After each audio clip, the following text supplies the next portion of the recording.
আসসালামু আলাইকুম। স্বাগত জানাচ্ছি গুজামিল টিভি নিউজের রাতের সর্বশেষ সংবাদ শিরোনামে। আপনাদের সাথে আছি আমি মিজানুর রহমান, আর আপনারা শুনছেন গুজামিল টিভি নিউজের রাতের সর্বশেষ সংবাদ শিরোনাম। তারেক রহমানের সঙ্গে 11 দেশের কূটনীতিকের বৈঠক। বৈষম্যহীন বাংলাদেশ গড়তে সবাইকে হা ভোট দেওয়ার আহ্বান উপদেষ্টা ফারুকী আজম। জামায়াতের নির্বাচনী অফিস ও মাদ্রাসার বাসে আগুন, ডক্টর তাহেরের তীব্র নিন্দা। সাকসু নির্বাচন স্থগিতের প্রতিবাদে রাবিতে বিক্ষোভ। সাকসু নির্বাচন স্থগিতের প্রতিবাদে 4 দিনের কর্মসূচি শিবিরের।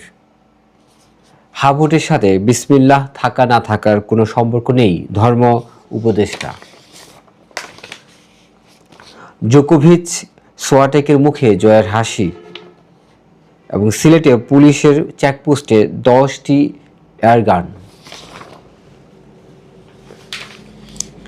হাদি হত্যার বিচারে সরকার অঙ্গীকারবদ্ধ, ফরিদা।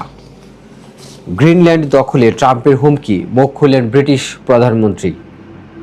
এলপিজি সংকটের কারণ জানালেন জ্বালানি উপদেষ্টা।